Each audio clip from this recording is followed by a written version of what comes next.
Give me your picks, give me your insights. I want the bets from Betting Weekly. Because we win, that is our motto. Sometimes we win, sometimes we don't win. Don't give us the bird, don't give us your stink eye. We try our best and we're successful. Come watch our show, Bet River sponsors. It's time to start, enjoy the show.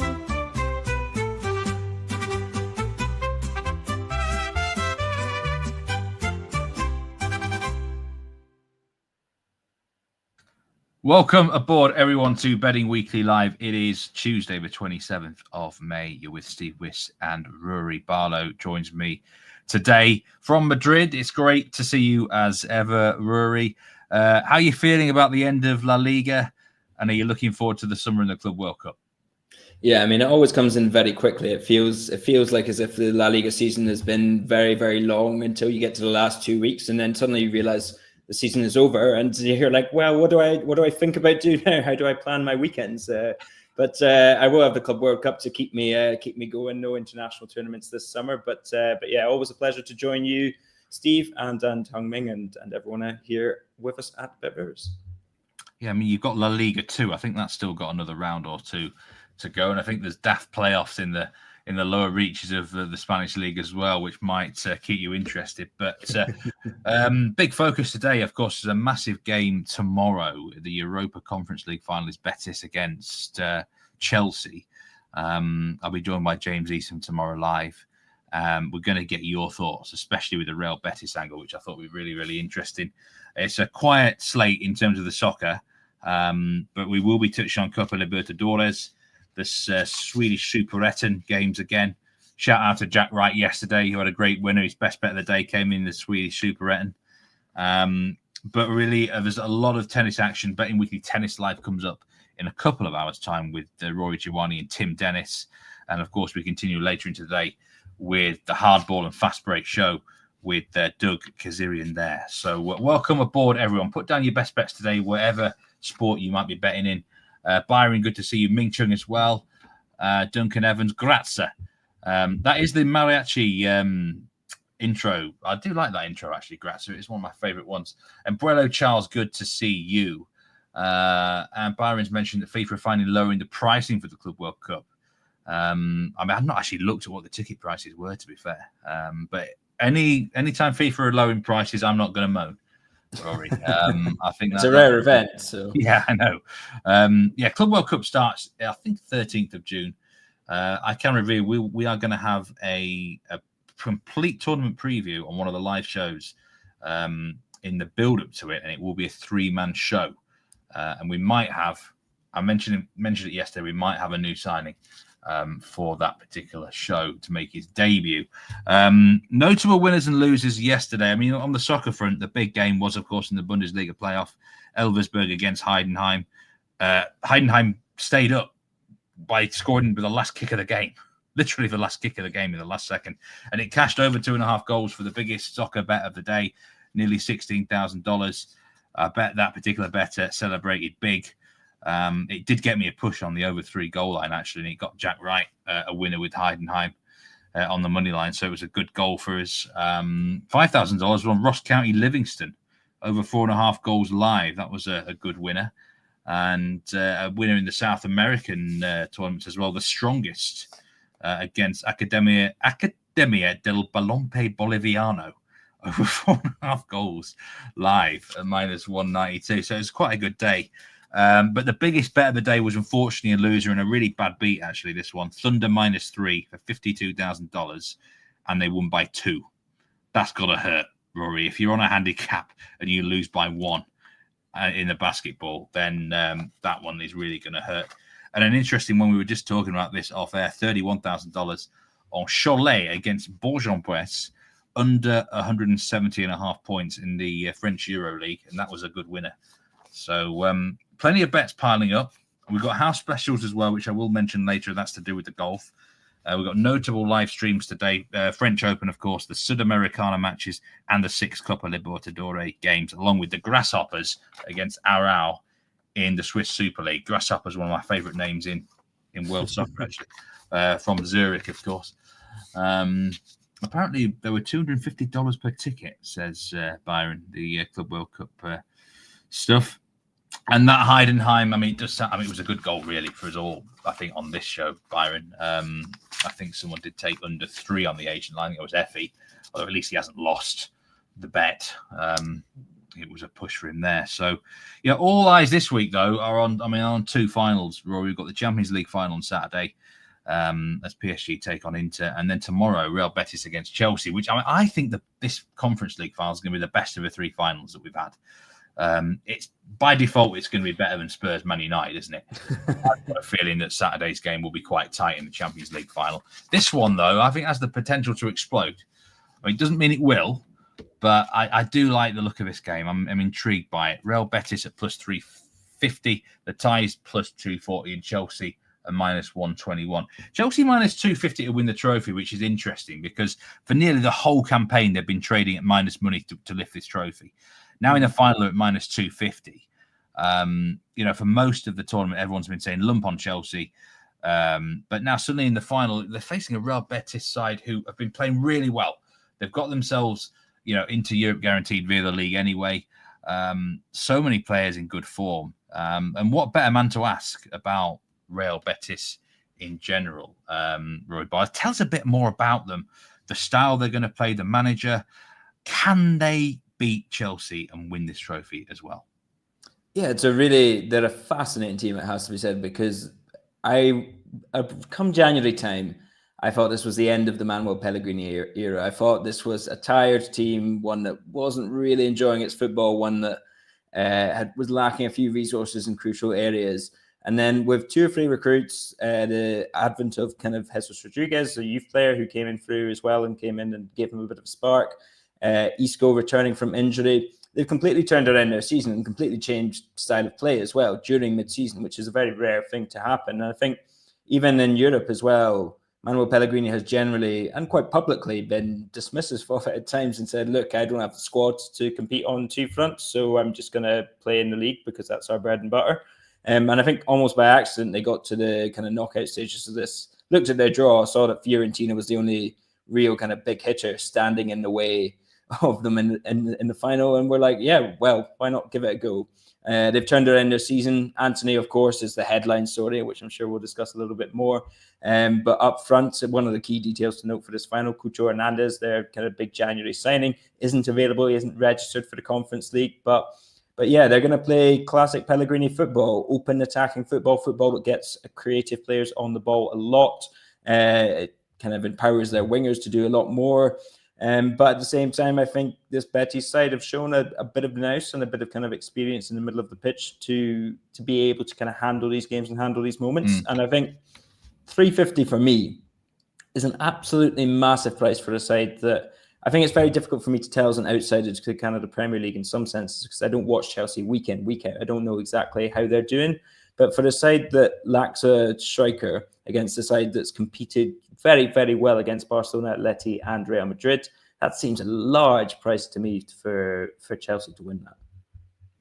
Well, I was going to ask you, in terms of the actual outright odds here in the money line, what is fair? Plus 350 for Real Betis, plus 240 the tie, Chelsea minus 121. That's in 90 minutes, by the way.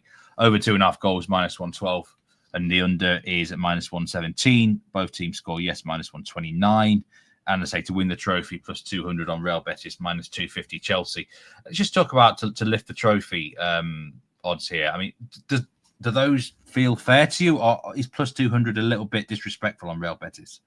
I think the English sides, for me at least, are always going to be heavily favoured because of the money they have and because of the kind of the reputation they have. But I do think it's slightly harsh on Betis.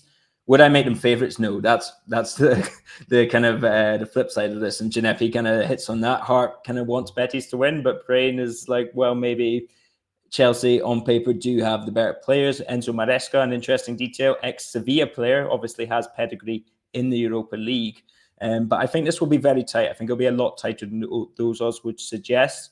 And I think Betis, the one thing that they have, for Chelsea, this is a trophy that's important, but I mean, they've got into the Champions League. It's not going to kind of define their kind of season in many ways, even if they'd be disappointed to lose it. Betis, this is kind of once in a lifetime. There is Isco, who's kind of having the comeback season of all comeback seasons. He's back in the Spain squad. This is their first ever European final, so they have that kind of occasion and momentum with them. Will it get to them? I don't think so, but that's also another factor to kind of consider. It's been a really strange sort of cup final year. I mean, Newcastle won a trophy. Spurs have won a trophy. You know, in the Italian cup final, we had a surprise with Bologna. You know, and this almost feels. We were talking last week, Spurs Man United, where it felt like life and death for Spurs. You know, and perhaps it's not life and death for Real Betis, but like you said, once in a lifetime opportunity. Maybe that could mean something. Chelsea can't really win either way. If they win the trophy, everyone's saying, "All right, well done," but it was only the Conference League. It's the bare minimum you're expected to win. If they lose the tie, they're going to be laughed at. Whereas for Real Betis, you know, if they win it, it's going to be well celebrated, and you know everyone's going to be jumping for joy. In the main markets, you've got a lean for this game. We've got some picks in the side markets as well from you. But the main markets, you're looking in the both teams to score market here. Is it a yes or a no for you? For me, it's a yes. Minus 129 is probably priced right, but I do still think it's going to kind of come in. I think the interesting thing kind of in terms of what we can actually expect from the game here is that you look at the central defence of Betis and you look at the upfront for Chelsea, both of their kind of weakest areas are in the same spot of the pitch. And similarly, the strongest area for Betis, where Isco is in the centre of the pitch, is exactly where probably the strongest areas for Chelsea, Enzo Fernandez and Moises Caicedo. So you've got strength on strength and weakness on weakness here. So I think that's probably where you're going to look to find the decisive parts of this game. I do think Betis will struggle to keep Chelsea out for an entire 90 minutes. Similarly, I think Betis, with the talent they have, with the momentum they have, with the kind of motivation they have, as we've been speaking about, I do think they'll get on the score sheet eventually. So yeah, I like both teams to score in this one. I think, and again, the thing that gives me hope for Betis' side, and I declare an interest, I do kind of want Betis to win this. I think it'd be an amazing story, but I think the hope for Betis is that Isco hasn't been stopped this season. There's no side has found a recipe to kind of shut him down. And we're talking about kind of some of the best teams in Europe here. I mean, Real Madrid obviously had a poor season, but Barcelona struggled to deal with him. Atleti really didn't deal with him. And he's given absolutely everything. So I think he is the one man that you look at and say he could do something. I think I was looking earlier. I think it was about plus 245. I think it's a bit out there for me to go score or assist, but he is the magic man for Betis. Just looking back through the comments here, and Byron says Betis all day, but the pricing stinks. Rick Haley, good to see you. Giuseppe Hart wants Betis to win, but his brain is clicking Chelsea minus 121 inside 90 minutes. Ming Chung says Real Betis to win in extra time or penalties. To be fair, if it did go to extra time or pens, I would be leaning Betis for sure, because I think Chelsea could potentially choke in that situation. So that might not be a bad angle. G. Davis, welcome in. He says Palmer shots on target over 1.5 and under 3 goals. Byron's lacking first half under 1 goal minus 103, similar to the Chelsea Forest game. Menindo, I'm going to come to your comment very, very soon. Don't you worry. That's what I was actually laughing at when Rick was just talking just now. And SW, don't worry. We are going to have some angles on today's games, Libertadores and Superettan. And Giuseppe makes a good point about the 2 fewer days of rest. I actually got very lucky on Friday. I betted on Valencia draw no bet. I didn't think Real Betis would care at all about the game. I thought they'd rest players, but they were really good for an hour, 70 minutes. And I thought Valencia were a little bit lucky to stay in the game and get the draw, really. I was quite impressed by the professionalism of Real Betis. And they've had, the 2 fewer days of rest. It was an intensive game for Chelsea against Forest. Maybe it could be an issue. Byron likes the under. And I can tell you now, Byron, that 73% of the money on the over-under market is on the over. That's no real surprise, but 73% isn't huge. On the money line, 79% of the money on Chelsea. Again, we might have expected more. That might change by tomorrow. We'll have to wait and see. And this is a great stat that producer Troy put on the sheet today. Both teams to score yes has hit in each of Real Betis' last 11 games. So like you said there, Rory, both teams to score kings in their particular fixtures. Let's talk about player props for the Conference League final tomorrow. Meninda asked a really interesting question here about any insight in the Spanish media on Anthony's quotes about not eating at Man United. We know they've had issues there. But Anthony, right, I can't believe some of his goals, some of his performances, and nobody can. He's minus 152 now to have a shot on target in the game. He's going to be a really popular bet in this final. I mean, wouldn't it be so poetic and so Chelsea in a way if Betis won this final and it was Anthony who scored the goal? Now, he's listed on the BetRivers site as Matias de Santos Anthony. That's his full name. So if you are looking for him, that is how he's listed. He's plus 205 to score or assist. He's minus 152 for that shot on target. I know you really like that one, Rory. So take us through that bet, but also why has he been so good in this Real Betis system compared to how he was so bad at Man United?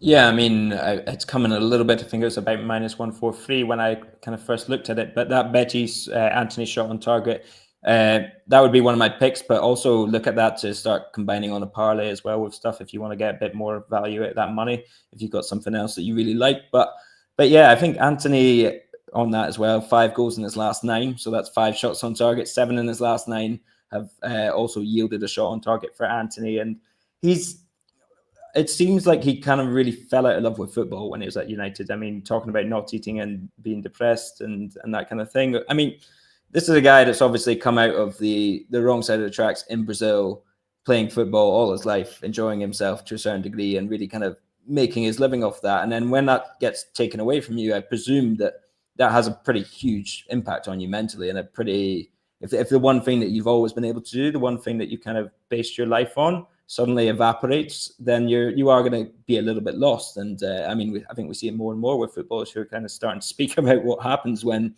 things go wrong. But the leash has just been off, and you have to put it down to Manuel Pellegrini. You look at his record of getting the most out of creative, talented players, and it is absolutely absurd. I mean, Isco, you look at Anthony, what he's doing now, Gio Lo Celso, who is a bit of a dud at Spurs, but is absolutely brilliant at Betis. Yeah, his record of getting the most out of these kinds of players is pretty unparalleled. So he's taking the leash off Anthony. I think he's got a bit of freedom. He's playing with confidence now. You see that with the shots that he takes on. He's hit some absolutely brilliant goals in the last kind of few weeks as well. That 5 and 9 stat. Some of those big goals and some of them kind of really top corner strikes as well. So yeah, I think he's taken the reins off Anthony a little bit, and yeah, he's found a club that's willing to love him. You saw him in his last game, kind of walking around the pitch with Antonio de Triana on his shirt. So that's like, Triana's an area in Seville where a lot of Betis fans are from, and they kind of nicknamed Antonio because that's obviously much more Sevillano than Anthony. So yeah, he's really kind of taken himself into the heart of this club. The fans have absolutely. I mean, I was watching the semi-final with some Betis fans at kind of a supporters club, and yeah, the way that they're talking about him is like he's God's gift. And so yeah, that kind of change and kind of being completely discarded and derided as a Manchester United player to being someone that's genuinely loved and appreciated in Betis has been the big turnaround. And yeah, I think he will, if not be the kind of protagonist that wins it for Betis tomorrow, he will certainly have his moments, and he'll have so much motivation to give back to Betis what they've kind of given back to him. That I think, yeah, a shot on target, he'll have a moment or 2 moments or in the game where he will try and do something, and I assume that's going to end in a shot on target. Whether he scores or not, I don't know. Yeah, Meninda makes a good point here. 14 out of 33 Anthony shots on target outside the box. That can be worth looking at. Nish, good to see you there. Byron's channeling his inner Will White by liking the unders. Often in cup finals, I think unders are safe play, but this is the one final of the 3 I think could explode potentially. I just got a feeling there could be goals in this final based on the style.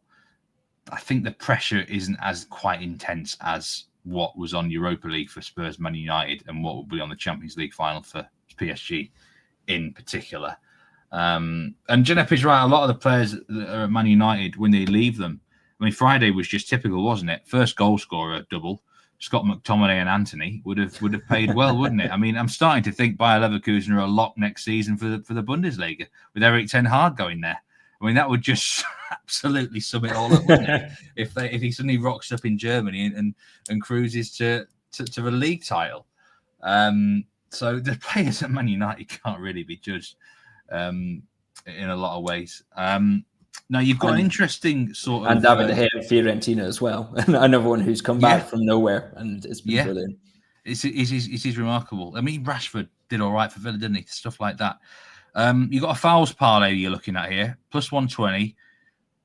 3 players that are going to go in your fouls book. List them here for this fouls parlay. I just want one foul from each of these 3 players. They are Johnny Cardoso, Enzo Fernandez, and Cedric Bakambu. I'll explain. Well, Johnny Cardoso and Enzo Fernandez, central midfielders. It's part of the game. You have to make fouls. And so I think that's fairly self-explanatory. Bakambu, he's going to be up there, up top, battling with these Chelsea defenders. There will be occasions in the game where Betis have to go long to him and hope that it sticks, or have to go in behind him. And I assume that one of these times Bakambu is going to commit a foul. That comes back at plus 120 for the parlay of those 3 over 0.5 fouls. And I think that's for me, that's a relatively safe bet. Looking at that, I think, yeah. And another factor in this to consider: we saw Christian Romero in the Europa League final. There's a good few South Americans in this final, and certainly a few that have some South American blood. So that's the fouls count is one to watch in this. The referee is Irfan Pelto. I think that's how you pronounce him. The first ever Bosnian referee to be in charge of a major UEFA club competition final. So well done to him. That is obviously, with it being his first major sort of final, we don't know how he's going to handle the occasion. You mentioned there about the South Americans involved, and that could be something worth looking at. And the final prop that you're going to advise here for the game is in the cards market. Real Betis specifically over 2.5 cards. I mean, it doesn't seem to be asking a lot, does it? 3 cards inside the 90 minutes for Real Betis. Yeah, I mean, I think whichever way this game goes, if Betis are defending a lead, they'll be committing tactical fouls. If Betis are chasing, they'll also be committing tactical fouls. And I think Pellegrini's sides, even if they're maybe more free-flowing and attacking, he is still Chilean and he is still South American, and he still has that kind of edge. He knows to advise his players when to make fouls, when's the right time to kind of pick up a card. So I think there will be an edge to Betis in this game as well. I think they're a savvy side, even if they're a little bit more attacking. And yeah, I do see Betis at some point or another. I mean, you look at that kind of, I think behind the striker is obviously the weakness for Chelsea, but behind the striker you have 3 or 4 players that try and get away from defenders, and that's where you start to see cards kind of rack up and quick bookings come in. Although I do think UEFA you see it in the semis, you see it in the finals. They've tried to get these referees to kind of ease off bookings, ease off fouls a lot. But yeah, in a final when desperation comes in, 2.5 seems quite a low number. It's at plus 117, I think it was last time I looked. Yeah, but I do like that one. That does look big for Real Betis. Like you said, it's a once in a lifetime opportunity. And I agree with you about the referees. UEFA trying to not make them dish out too many. I think what they don't want in a final, they don't want a red card. Yeah, that's what they don't want. Yellow cards don't matter in a final. But the last thing they want, I always remember that Jens Lehmann sending off Arsenal against Barcelona. It just completely ruined the final, totally. And it was a contentious decision. And I think since then there's always been outcry. So if it's a red, it's got to be proper clear red. And even then, I think they'd try and find a way around it, if you know what I mean, because they really do care about the spectacle. Just relist those foul players for Meninda, Roy, before we move on. Yep, it was Johnny Cardoso for Betis, Cedric Bakambu for Betis, and Enzo Fernandez. So yeah, stick that on the parlay, plus 120 it's coming back at. And yeah, you just need one foul from each of them. Yeah, there's absolutely tons of markets you can bet on here. 523 bets with Bet Rivers currently. I'm sure that will rise as the final approaches. Me and James Eastham are going to discuss the final in detail again tomorrow. I'll get James's angles. I'm sure we'll be looking particularly at some Chelsea players in those markets. But Rory, really appreciate your thoughts on that final, especially regarding Real Betis. Now, we've got some matches today. It's quite a lean card in terms of the soccer field. Let's go with Copa Libertadores. And we've got games here, Libertad in action, Sao Paulo as well, Independiente across the board. We've not got any matches, any bets on those. Just a reminder, you can watch these games streamed live on the BetRivers app or website, by the way. But we've got one here: Estudiantes against Carabobo FC. Not a match that I was looking at particularly, Rory, but you've got a really interesting play on this game. Minus 770 Estudiantes. So look, it's going to be a big shock if they don't win the game. What is the angle to get them on side here, or even oppose them? You're not opposing them, are you? But what's the angle to get them on side in an interesting sort of same game parlay you've got? Yeah, so just for a little bit of context, Carabobo in Argentina essentially translates as Stupid Face FC, which is a nice little aside. But what I'm looking at here for the Libertadores, this is the last game of the group stages. So you're looking at results, you're looking at what teams need. Estudiantes are in second place on 9 points, 1 point behind Universidad de Chile. They face Botafogo, who are on 9 points as well, in third place.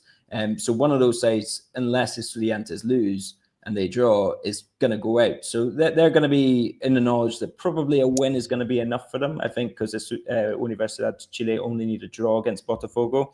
Against Carabobo, a side that have 1 point from their 5 games, conceded 11 goals in their 5 games.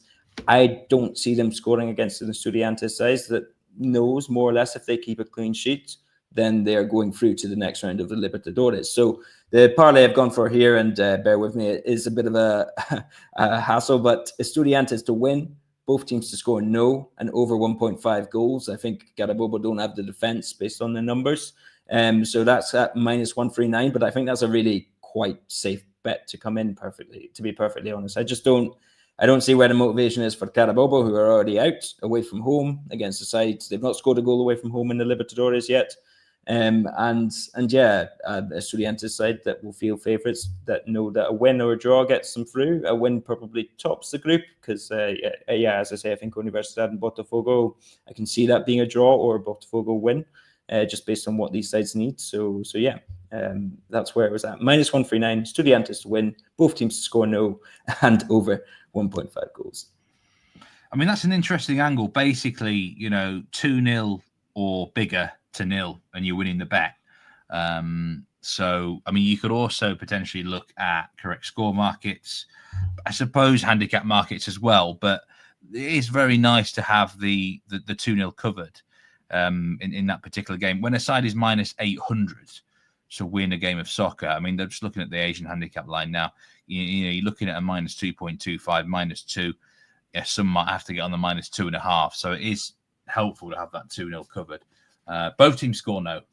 Estudiantes de la Plata to win the game, and also over 1.5 goals.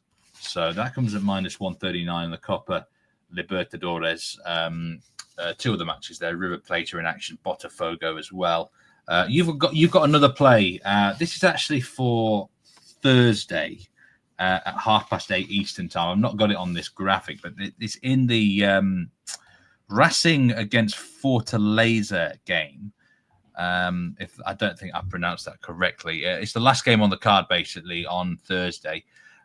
Which one do you? Racing Club minus 104. The tie is plus 230, and Fortaleza. How do you pronounce that? Plus 320. What's the bet here? I'm going to butcher this for some Brazilians here, but Fortaleza would be my best guess. That's my impression of a Brazilian person pronouncing that. But yes, apologies if I've crossed any lines there. But both teams to score no was where I was looking at for this one. That's a minus 112. Just basically based on the numbers and the stats, and again, what these sides need. I think I was looking at, if I just bring it up for myself now. So yeah, Racing are in 10 points on top of the group. Fortaleza on 8 points, second in the group. Racing know that a point tops the group for them. Fortaleza know that a point probably also gets them through. Bucaramanga or the other side that are on 6 points and need to beat Colo-Colo away from home to get through. So yeah, I think both these sides, you could see a 0-0 draw. Biscotto is what they call it in Spain, a little biscuit, where both teams just kind of sidle their way to a draw and nobody's really unhappy with it. So yeah, both teams score no in this one. Another added kind of factor to that, Racing 2 in 8, both teams to score has hit, and Fortaleza 1 in 7, both teams to score has hit. And yeah, I think Fortaleza, if you look at the ones that, there's two I've discounted there. That was in the Copa do Brasil, and that was against a fourth tier side. So I wasn't kind of taking too much into account with that. So yeah, -112, both teams score no in Racing Fortaleza. This is a result that suits both teams if nobody scores. And is the 0-0 detector bleeping here, Rory? You can get +800 on no goal scorer. It's certainly worth half a unit, I think. Yeah, I mean, Racing are still favourites and they're a better team based on paper. So that's why I've kind of gone more towards both teams to score no, because I do think there's a good chance they just win this game in the end. I mean, they've only conceded 3 goals, scored 13 in their 5 games, and pretty strong home record. So I do like Racing probably to win this game, but if it gets to minute 70 and they haven't scored and Fortaleza are kind of holding out for a point, that's when things really start to slow down in the tempo. There's a lot of throw-ins, that kind of thing. So, but yes, Racing 0-0 draw detector. I think if you're in play and you get to that 60, 70 minute mark, definitely have a look at the 0-0. Nisha's taking Estudiantes -1 Asian handicap at half time. That is a good. I like that play. If there's a match where there's a big favourite and I do fancy the blowout, I will also look at the halftime handicap often. That is a really sensible way of going it. SW's got Botafogo win ? You think it might be the other way if there is a winner, to answer you there, SW. But so, yeah, a couple of plays from Rory in the Copa Libertadores for this round. As I mentioned on yesterday's show, going forward with these South American leagues and competitions, we might just have a new signing who will have some expert insight down there coming up in the next few weeks. Watch this space. Today, we've got matches in the Superettan in Sweden, and this league might become a staple on Betting Weekly Live for the next few months. Jack Wright with his best bet of the day yesterday cashed in Superettan. We've got Sandviken against GIF Sundsvall and Trelleborg against Helsingborg today. And for me, the best bet on the card would be over 2.5 goals in that top game, Sandviken against Sundsvall. Just based really on what I've done my research into the teams today, and there's been a lot of goals scored in recent matches. Defensively, neither side can be trusted. Clean sheets, very, very few of them, certainly since the opening couple of rounds. GIF Sundsvall were often in the top flight of Swedish football in the Allsvenskan in recent years. Quite a northerly team, GIF Sundsvall. They have a goal song which I really like, actually, Rui. I don't like many goal songs in football in general, especially not over here. But GIF Sundsvall goal song is quite a good one. If you ever want to search it up, it's on like Spotify and stuff as well. We really need to get you like a jingle for Steve's Scandinavian corner or something, because when Steve goes up to Scandinavia, I feel like it's just it's your time to shine. I actually have a Spotify playlist. They have some really quirky goal music and music they play pre-game anthems. I've actually got a playlist, Scandinavian songs for clubs. There's some really good ones. How many followers on that playlist there, Steve? It's a secret playlist. It's still building up. But I do like that over 2.5 goals because, as I say, I think each defence is poor from what I've seen. In terms of the actual match result, I wouldn't be backing Sandviken at minus money. GIF Sundsvall have actually had some decent away results of late. This is not as far for them to travel as normal. So, I mean, the +260 actually looks a little bit quite big on GIF Sundsvall.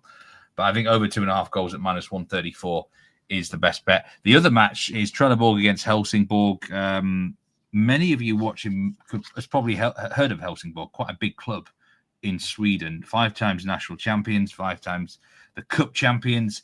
Famously the club which Henrik Larsson played a lot of soccer at. They won the title in 2011.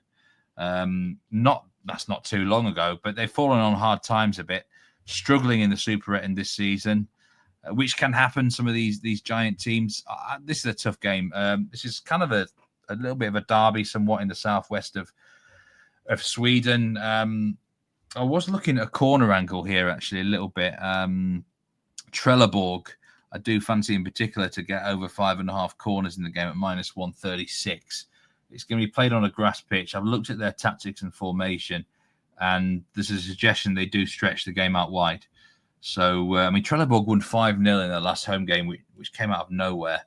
I'm not sure about the result here either, really. Nothing would surprise me Helsingborg probably at plus 215 could be a big price.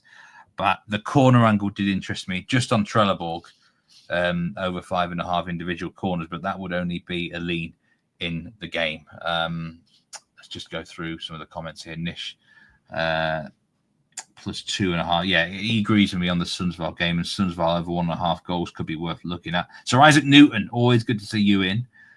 Chelsea will not win because World Soccer doesn't want another. Oh, well, this is the, this has been happening quite a lot, unfortunately, recently. Security side, I think in Paris as well, they're a bit worried about their potential, if anything, with their parade of trophies. It's a different dynamic, which, the security of each city's got to look at. And we, of course, wish everyone all the best who was involved in that incident yesterday in Liverpool. By laws of average, then, Sir Isaac Newton, are we due a favourite to win one of these cup finals? That's what is an interesting one. Okay, so just to round off the show, I thought I would pick your brains here, Rory, because one of the biggest news in world soccer this week was the appointment of Xabi Alonso as Real Madrid head coach. Not a surprise. This was expected and in the pipeline potentially for weeks and months. But I'm interested to see how you think they are now going to fare with Xabi Alonso in charge. Bet Rivers don't actually have the future market for La Liga yet. To be fair, it's only been less than 1 week since the end of the season. But there's some books out there. I've seen Real Madrid minus money in anyone that has priced it up, minus 125, Barcelona plus 110. This is very, very early. But, would you have that as sort of fair odds? And Real Madrid suddenly going to be this domineering team with Xabi Alonso? He's going to bring, presumably, his system in. We're going to see Real Madrid with 3 at the back here. Unless they're instructing him to play a certain other way. How do you see it going with Xabi Alonso? Just initial thoughts. There's a long, long way to go. And what's the deal with the Club World Cup situation? Yeah, I think you've got to, in terms of looking at La Liga, you've really got to wait until the signings come in. They're going to sign at least 3 defenders. Carreras is probably going to come in from Benfica. Huysen has already signed from Bournemouth, and Trent Alexander-Arnold, we of course know from Liverpool. I think the big one for me, and the one that might kind of really sway my thinking one way or another, is if they do something in central midfield. They're still a midfielder short for me from being a kind of real domineering team, as you put it. But Xabi Alonso will raise the floor of this team. This Real Madrid side dropped a lot of points to teams that weren't great against them. It's a Real Madrid side that got exposed very easily. I think Rodrigo will finally be dropped or pushed out of the club, basically, or playing in a very different role. I don't see a way that all 3 of that front 3 end up starting again next season. So there's that to consider. And I think, this Real Madrid side will just look a lot more balanced. And you look at how many things went right for Barcelona this season. Very few things went wrong for them in terms of injuries. They had some, but mostly they kept their kind of important players fit. They still have a much shallower squad than Real Madrid probably going into next season. Real Madrid's Mbappe is now on form, settled, looks like, if not the Mbappe at his best, and certainly a very effective Mbappe. He's the Golden Boot winner. So I think there's the step back that Barcelona will probably have to take in terms of what they did. The step forward that Real Madrid will have to take in terms of they were really bad for stages of the season, it has to be said. And compared to the talent levels, I think they will step forward, and I think it is a fair price. Looking ahead to that Club World Cup, as you say, I think he's in charge, isn't he? Xabi Alonso is giving charge for the Club World Cup, which I think is a really real advantage. Whatever the results of those are, you can have a look at his system, the players perhaps that he needs. Are we going to see, from a betting angle here, are we going to see probably more goals in Real Madrid games or less? I feel like he probably will bring a bit more control and balance, like you said, to the setup. So, defensively, at least they should be more structured. Yeah, the kind of up in the air questions about this is that how much time does Alonso have to work with his side, and does he feel he can kind of implement what he wants generally, kind of looking ahead to next season before this Club World Cup? I don't know if that will be the case, but again, I don't think we'll see Mbappe, Rodrigo and Vinicius at the same time. I think we will see a lot of goals from this side because, you look at their opponents, and I think Salzburg are in their group, Al Hilal are in their group.